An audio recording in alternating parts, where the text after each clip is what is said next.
విలక్షణ దర్శకుడిగా పేరు తెచ్చుకున్న ప్రశాంత్ వర్మ దర్శకత్వంలో హనుమాన్ సినిమా తెరకెక్కింది. తేజ సజ్జా హీరోగా నటించిన ఈ సినిమాలో ఆయనకు జోడుగా అమృతయ్య నటించింది.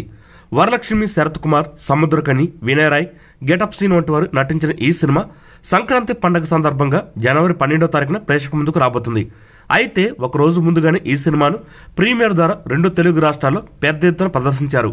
మరి ఈ సినిమా ఎలాగుందో అనేది రివ్యూలోకి వెళ్ళి తెలుసుకుందాం. ఈ సినిమా కథ విషయానికి వస్తే, ఈ సినిమా కథ అంతా అంజనాద్రి అనే ఒక అటవీ ప్రాంత పల్లెలో జరుగుతూ ఉంటుంది. అక్కడ వరలక్ష్మి, శరత్ కుమార్ తన తమ్ముడైన తేజ సజ్జతో కలిసి అక్కడే నివసిస్తూ ఉంటుంది. అయితే వరలక్ష్మి, శరత్ కుమార్ కష్టపడే వ్యక్తి. అయితే తేజ సజ్జ మాత్రం అల్లరి చిల్లరగా తిరుగుతూ దొంగతనాలు సైతం చేస్తూ ఉంటాడు. అలాంటి తేజ సజ్జ అదే ఊరి స్కూల్ మాస్టర్ మనవరాలైన అమృతయ్యను చూసి చిన్నప్పుడే ప్రేమలో పడిపోతాడు. ఆమె మీద బందిపోట్లు దాడి చేయడంతో ఆమెను రక్షించిపోయి అనూహ్యంగా పెద్ద జలపాతంలో పడిపోతాడు.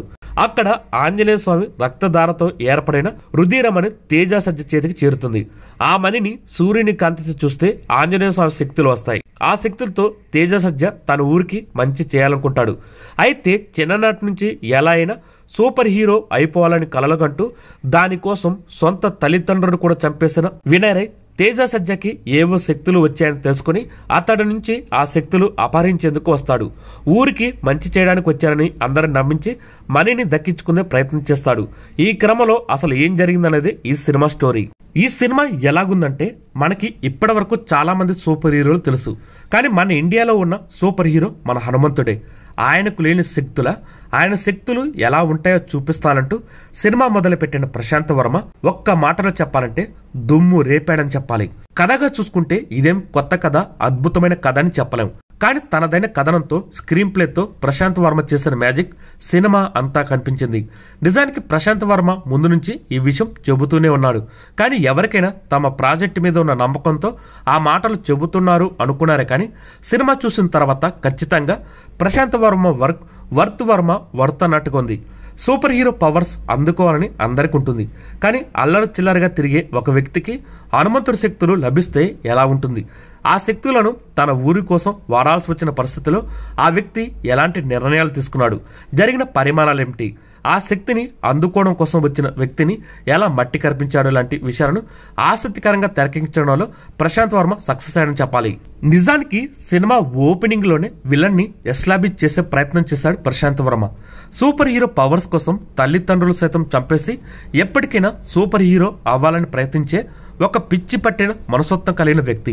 నిజంగా ఒక వ్యక్తికి సూపర్ పవర్స్ వచ్చాయని అర్థం చేసుకుని ఆ సూపర్ పవర్స్ దక్కించుకోవడం చేసే ప్రయత్నమే ఈ హనుమాన్ సినిమా. అయితే అందుకు విభీషణుడు రావడం, హనుమంతుడికి విషయం అంతా చెప్పడం లాంటి కన్విన్సింగ్ గా చెప్పడంతో ఎక్కడా బోరు కొట్టదు. అద్భుతాన్ని తెర మీద ఆవిష్కరించాలి అనుకోకుండా ఉన్నంతలో నిజంగానే తెర మీద అద్భుతాన్ని ఆవిష్కరించే ప్రయత్నం చేసి దాదాపు సక్సెస్ అయ్యాడు ప్రశాంత్ వర్మ. సినిమా మొత్తం మీద చాలా గూస్ బంప్స్ మూమెంట్స్ కనిపిస్తాయి. ముఖ్యంగా హనుమంతుడు రిఫరెన్స్ వచ్చిన ప్రతిసారి ప్రేక్షకులు కనెక్ట్ అయ్యే అవకాశం చాలా ఎక్కువగా ఉంది. సినిమాలో చివరి 5 నిమిషాలు చాలా కీలకమని చెప్పాలి. ఎవరు కళ్ళు కూడా పక్కకు తిప్పుకోలేంతగా విజువల్ వండర్ లాగా ప్రశాంత్ వర్మ ఈ 5 నిమిషాలు డిజైన్ చేసుకున్నాడు. సినిమా మొత్తానికి విఎఫ్ఎక్స్ ప్రాణం పోసింది చెప్పాలి. అంజనాద్రి అనే ఒక కల్పిత ప్రాంతాన్ని భూలోక స్వర్గంలాగా డిజైన్ చేసిన విధానం ఆకట్టుకుంటుంది. చిన్న చిన్న లోపాలు ఉన్నట్టు అనిపించిన హనుమాన్ సినిమా మాయాజాలం ఖచ్చితంగా తెర మీద చూసి తీరాల్సిందా అన్నట్టుగా ఉంది. మొత్తం మీద జై శ్రీరామ్ అని థియేటర్ నుంచి బయటకు వచ్చాక కూడా మిమ్మల్ని వదలదు ఈ సినిమా. నార్త్ ఆడియన్స్ కి ఇంకా బాగా కనెక్ట్ అయ్యే అవకాశాలు ఈ సినిమాలో పుష్కలంగా ఉన్నాయి. ఇంకపోతే నటీనటుల విషయానికి వస్తే, హనుమంతు అనే క్యారెక్టర్ లో తేజ సజ్జ ఒదిగిపోయాడని చెప్పాలి. నిజానికి మనోడు చిన్నప్పటి నుంచి చాలా సినిమాలు చేశాడు. కానీ హీరోగా ఒక బరువైన పాత్ర ఎలా పోషిస్తాడా అనే అనుమానం అందరిలో ఉంది. కానీ తేజ సజ్జ మాత్రం సునాయాసంగా నటించేశాడని చెప్పాలి. ముఖ్యంగా ఫైట్ సీక్వెన్స్ లో రిస్కీ షాట్స్ కూడా చేస్తూ ఆకట్టుకున్నాడు. ఇంకా అమృతయ్య పాత్ర చిన్నదైన ఉన్నంతలో బాగా నటించింది. అలాగే వరలక్ష్మి, శరత్ కుమార్ మరోసారి పవర్ఫుల్ పాత్రలో మెరిసింది. అలాగే ఎలాంటి లాజిక్స్ లేకుండా సూపర్ హీరో పవర్ దక్కించుకోవాలని వ్యక్తిగా వినయ్ ఆకట్టుకున్నాడు. ఇంకా వెన్నెల కిషోర్, గెటప్ సీను, రాకేష్ మాస్టర్ వంటి వారందరూ కడుపుబ్బా నవ్వించే ప్రయత్నం చేశారు. ఇంకా టెక్నికల్ టీం విషయానికి వస్తే కంప్యూటర్ గ్రాఫిక్స్ అదేనండి మనమందరం గ్రాండ్ గా చెప్పుకునే విఎఫ్ఎక్స్ షాట్స్ అద్భుతంగా ఉన్నాయి. బడ్జెట్ తక్కువైనా క్వాలిటీలో మాత్రం ఎలాంటి కాంప్రమైజ్ లేదన్నట్టుగా చాలా షాట్స్ అనిపించాయి. అనిపించాయి. సినిమా సింహభాగం విఎఫ్ఎక్స్ మీద నడిచిపోయినట్టు అనిపించింది. ఇంకా కెమెరామెన్ పనితనం గురించి మెచ్చుకోకుండా ఉండలేం. అంజనాద్రి అందాలను, అటవీ ప్రాంత సోయగాలను, మైమార్పించే జలపాతాలను భలే ఆకట్టుకునే విధంగా క్యాప్చర్ చేశారు. ఒక కల్పిత ప్రాంతాన్ని సృష్టించడంలో ఆర్ట్ డైరెక్టర్ తన పని సమర్థవంతంగా నిర్వర్తించాడు. క్లైమాక్స్ లో వచ్చే సాంగ్ అయితే ఖచ్చితంగా గూస్ బంప్ తెప్పిస్తుంది. మిగతా పాటలు కూడా ఆకట్టుకునేలా డిజైన్ చేసుకున్న కంపోజర్లు. ఇంకా బ్యాక్గ్రౌండ్ స్కోర్ కూడా ఒక రేంజ్ లో సినిమాకి వర్కౌట్ అయిందని చెప్పాలి. నిర్మాణ విలువలు సినిమా స్థాయికి తగ్గట్టుగా ఉన్నాయి అనే కంటే కాస్త ఎక్కువగానే ఖర్చు పెట్టారనిపించింది.